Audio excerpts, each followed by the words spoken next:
Ask Level podcast with you once again, episode number 15, alongside Chris Level. I'm Chois Woodman. Level, no football game this week, but a big announcement, obviously, coming down the line. Texas Tech gets in the Texas Bowl after finishing with their first above 500 Big 12 season since 2009.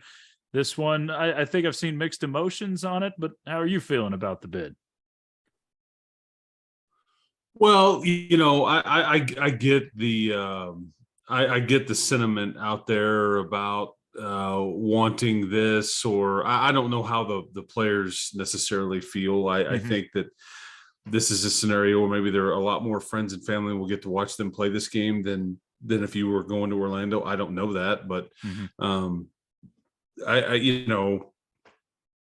and just so we're clear, so we understand how these things work, there is a process to where it's like a draft. I mean, there's depending on it what you're ranked and what you win, i.e., the conference championship, or we are ranked or chosen for the playoff, whatever.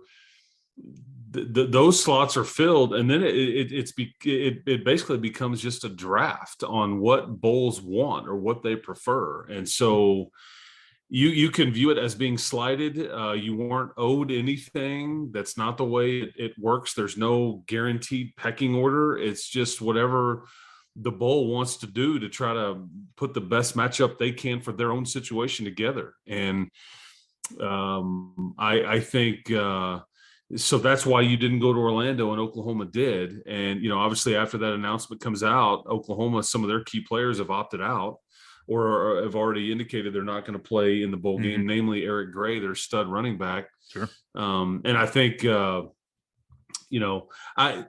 so anyway, so all that plays out. And look, I mean, would a bunch of the players rather have gone and been a part of the Disney World or Universal Studios and just all that Orlando has to offer, and maybe some of the weather and all that? I don't doubt that for a second, that would have been fun for a lot of those kids, and they probably wouldn't have gotten to see that otherwise. The payoff, though, however, is I don't know what the fan contingent would have been, but I can 1,000% guarantee Yeah. that it will be much, much, much, much larger in Houston. So that's kind of the rub there. You don't maybe get the experience that you want if maybe that's your preference. However, you're going to play in a semi home game environment in Houston the night of the 28th, and so that part is fun, and that's why you were so enticing to the folks that run the Texas Bowl. Mm-hmm. So that I think there's it's funny because I do think there is maybe some. I don't know what the other realistic options are. Mid last week, it really looked like it was all pointing toward Texas Tech and Arkansas. Later in the week, it was very much Ole Miss oriented. They're the better team. They had the better record. Although Arkansas did beat Ole Miss, that's a 6-6 team versus an 8-4 team. So that's kind of the reverse. I don't know if Arkansas is a bigger brand than Ole Miss is or whatever in the same conversation. But Ole Miss and Arkansas both were. I don't know what the other options were, but I've seen to wrap it up. I've seen a lot of people have issue with the Ole Miss part on really both sides of this, because I think the Ole Miss fans are somewhat bored with Texas Tech and that you've played them so much recently. And I say recently, as recently as 2018, but you played them in the Cotton Bowl in 2009. You had Mm-hmm. a back-to-back games with them in 02 and 03. You had a couple of Independence Bowls with them back in 86 and 98, I think it was.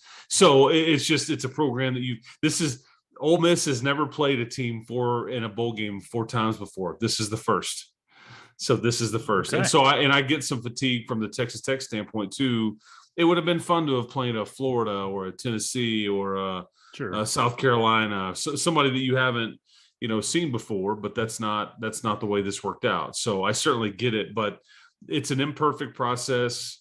It's a business. They're trying to do what they can to sell tickets to get people to watch it, and so there you go. The end.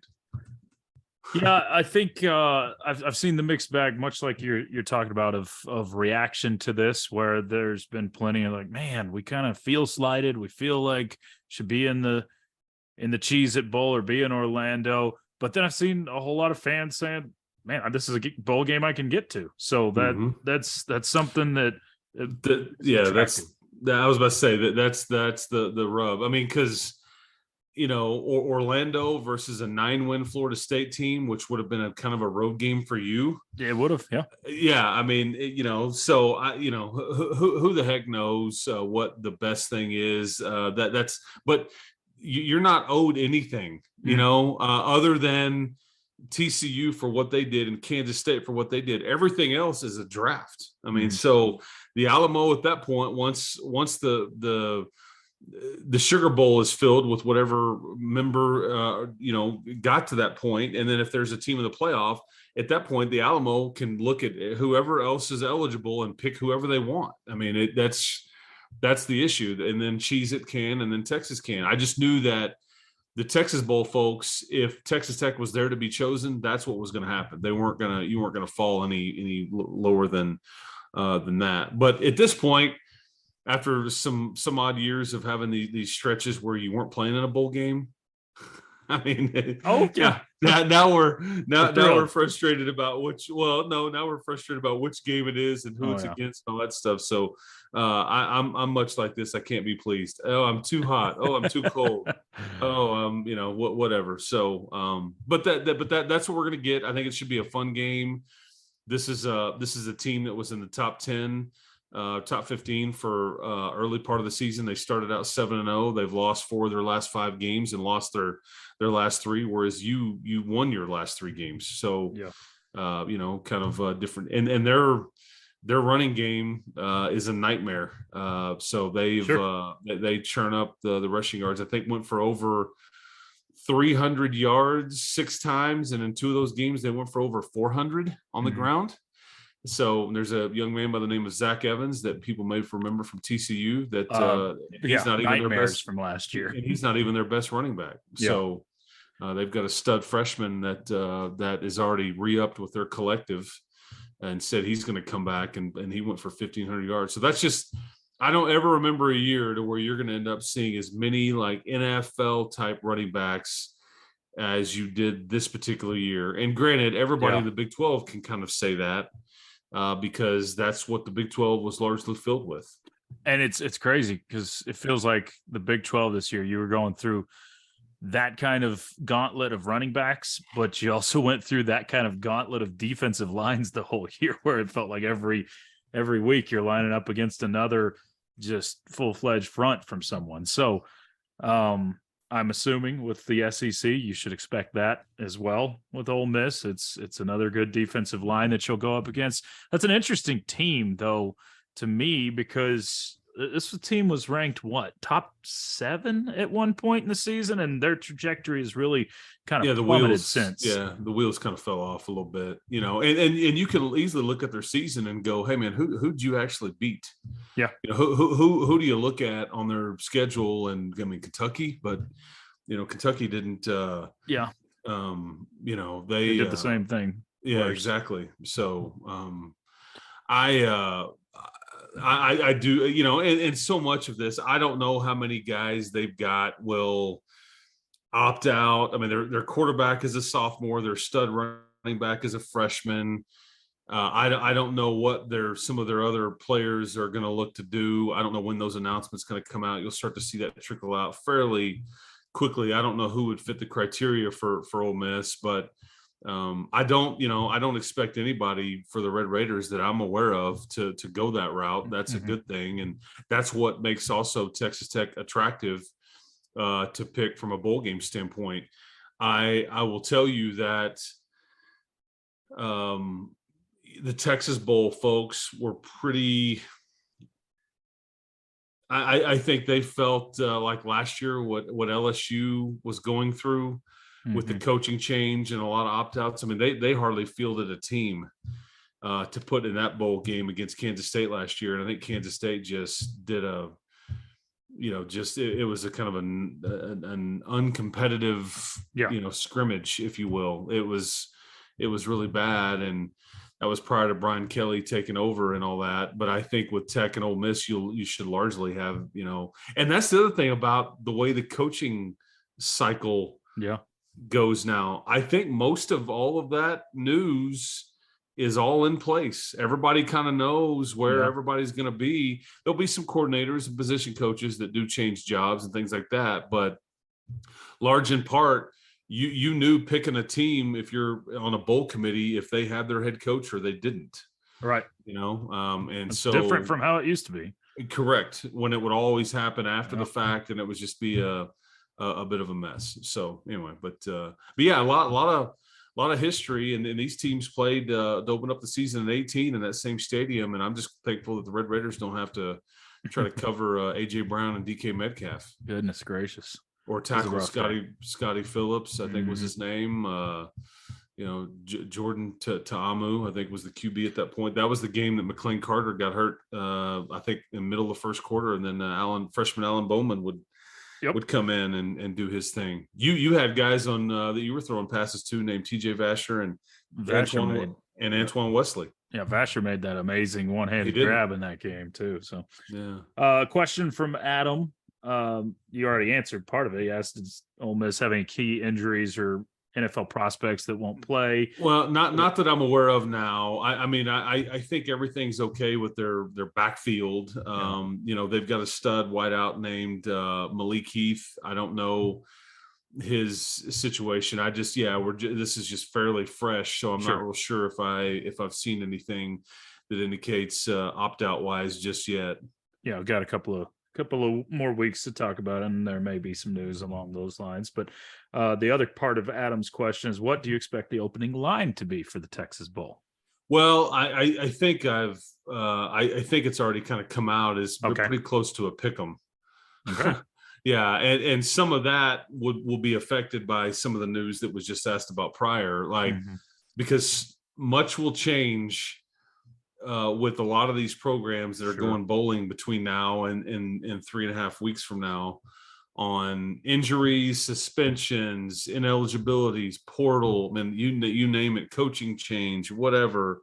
And I mean, we didn't even know about Mississippi State's situation until we showed up in Memphis last year, and it wasn't even until kind of the day or so before the game that we were kind of like hearing some things, and then you just start looking for certain numbers in warmups. You're like, well, he ain't there. Yeah. He ain't there. He ain't there. He's not there. I mean, so I don't know I don't remember what that did to the number in Vegas, but yeah, I mean, in other words, Tech may be a slight favorite, but it won't be by but a point or two, at least initially. But it was kind of opened up around a pick 'em, give or take. Okay. Level, this question from Andrew says, C to the L, with all these guys entering the portal, who might we see Coach McGuire go get based off of his former coaching positions? Well, I hate to answer a question by asking one, but what will dictate that is that at the time that we are, recording this, there has not been a lot of news about departures out of the Texas Tech camp, and you don't really have a lot of room. Okay. So there's just not a lot of scholarship opportunities available to go offer. I think there's been a lot of active social media activity as far as, and your coaches are out doing recruiting visits and all these different things. I just point back to O-line. I point back to wideout. I point to really whatever you may lose on defense if certain guys elect not to come back. But I'll just to be honest, I think there's going to be some guys that maybe they end up saying, hey man, if you want to play, it's just not going to happen here. And it probably speaks to how good the culture is that you haven't seen anybody bail out just yet. But depending on when you're listening to this, that portal window opens up early this week, and it goes on through, I think, January the 18th. So there's about a 45-day window on when guys can get into the portal, and wherever they are at that point after the 18th, that's where they're at. So that's where it kind of closes. You can't add, or I don't think you can add anybody at that point. They've got to make a decision, or at least maybe be in the portal by then. Maybe they do. I can't remember if it shuts down then, or you've got to enter the portal in that time frame, and then you can be recruited throughout the spring. I can't remember if they tweak that part of it or not. But anyways, so sorry to be long-winded there, but I'm just trying to give everybody the context, because I don't know what to expect here. This initial week could be quite active. And it's already been semi-active out and about if you've been following things on social media. Do we see this, and it's kind of interesting because the roster is much bigger on football. Do we see this handled like we've seen Texas Tech basketball kind of handle things over the last 5 years or so, 6 years, where, well, if you're good enough, we're going to make room for you on the roster? Do we see that sort of thing from Joey McGuire, or is it just kind of, if there's a spot, we'll take you. If not, then sorry? Man, I don't know exactly how some of this is going to go. I know that he has said in public settings before, if a kid graduates or has graduated, he has no problem at that point saying, hey, you came here and you did what you needed to do. Right. We're going to move on, and we wish you nothing but the best. But if it's an underclassman, maybe there's somebody that's not getting to play. I mean, and you can go look at the roster, man. There's plenty of guys that check this criteria, even young and old, of guys that just didn't get to play this year, and that I don't think that there's any plans to do that with them. So I don't know how Coach McGuire will handle some of that, honestly. But I know that you've got to be prepared for all possibilities, and if somebody enters the portal, you better be in contact with them. They may not need to know your exact scenario, because if something changes, you need to be able to pivot quickly and get them on a visit or whatever. Even if you don't necessarily have a spot, they may not know that. I mean, you see what I'm saying? There's just there's a giant game to play, and that you've got to protect yourself in some cases. But sure. I just am telling you the need positions: O-line, maybe ready-made wideout, and then whatever kind of you end up losing on defense. Yeah, and then just the part of it all too that it makes it even more fascinating is that Joey McGuire probably has as many relationships across the state with players everywhere as you can imagine. So he is one that players could already find their attraction to if they are entering that portal. So we'll learn more of that news, obviously, as weeks go on through December. One more question about football, and we'll briefly talk about basketball and wrap it up. College football playoff. Obviously, TCU loses the Big 12 championship game. I don't know who has more hatred for TCU, you or me. It might be you because you grew up around it. But I can't stand TCU. A lot of Bush League stuff that goes on there, but they've been a great team this year. There's no doubt about that. And they deserve to get in the college football playoff. Now, is this a good thing in the long run for the showing of the Big 12 conference and for the so-called little guy like, I'm just talking about like the little guy like Texas Tech showing, hey, you don't have to be a completely undefeated team to get into the college football playoff, even when your name's not Texas or OU. Do you look at it like that? Yeah, I guess if you're wanting to go to have that kind of conversation. I'm saying if Texas Tech's ever going to have a chance. Well, I mean, I guess. Do I agree with them deserving to get in? Sure. But go blue. Agreed. Yeah, once the matchup's there, I hope they get run out by 50. I don't know. I guess I'm just trying to find any sort of silver lining possible. And well, I mean, but you're about to get out of a system in which you have to be close to perfect anyway. But I mean, you win double-digit games and your only loss is in overtime. I mean, I think that's a pretty good formula for getting into a 12-team playoff for sure. Yeah, In the that's true. future. So because everybody that had a gripe this year, USC, Bama, and then on the way, Kansas State would have been in it, Tulane would have been in it. Because let's just be honest, USC and Tulane is a game that for the most part it's going to be a big production and this and that, but Tulane's going to be pumped to be there.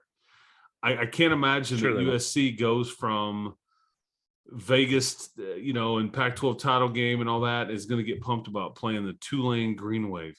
However, if it's like a first round NCAA tournament game, like basketball has, absolutely, you're damn right they would be pumped up to playing it because they can't get to where they want to go otherwise. And so that's the part that I'm kind of excited to see that dynamic change a bit. I am so excited for this 12-team playoff just for, the math of it all. We've had 5 Power 5 conferences and 4 people get in the playoffs, or 4 teams. It makes no sense, but finally we'll get some more meaningful football games. So I'm telling you right now, they may not win a game, but if you were to see Utah in your opening, game or whatever, you'd be like, damn. Yeah. You're right. They're kind of the Kansas State of the Pac-12, and they're just a pain to play against. So true. Tough, disciplined, don't beat themselves. They're hard out. They're just all of it. So, a couple quick basketball thoughts, and we'll call it a week. You played Georgetown this past week, and I can't remember much more of an absolute roller coaster game. 18-0 runs by both teams. Georgetown obviously gets it within 1. What do you learn about Texas Tech from that game? Well, I think you see the good and the bad. That you learn that it's going to be a process, and you see, like I said, in a microcosm, in about 20 minutes of real time, you see what this team's capable of. But then, as I often say, you also see what they're capable of, and so all things in between. I don't think Georgetown is very good. That is, but they hit shots, and I think that Mark really shrunk his rotation in that game and largely went with the starters. And there wasn't a lot of bench production at all to speak of. And that's going to be a bit of a problem, is there's just not a lot of juice off the bench that you can sub to until, DeMaurian Williams, that was maybe his best game as a Red Raider. He provides 6 of your 7 bench points in that game. But Curran Walton plays 4 minutes in that game. Lamar Washington, I think, played like a minute. Elijah Fisher and Robert Jennings just, didn't do a whole lot. But the bright thing is that Jalen Tyson just lit it up, and you see when he gets rolling, he gets a feel. He's kind of a feel type of player. When they start going in, they all start going in, and whether it's early in the shot clock or he's off balance or whatever it is, he just scores. And that's what a big focus was. And then you see that just, Daniel Baccio is just, he's special. So, yeah. And I know Mark Adams, going back to Tyson after the game, said that that's something they've been working on with him, just shooting the ball more. It's just get up shots, because he's got the ability to score.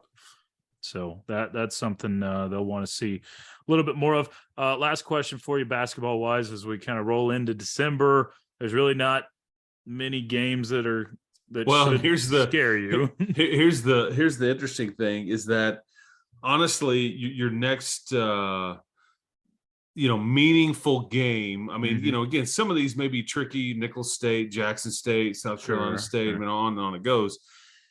The next meaningful game, is going to be your opening conference game. Right.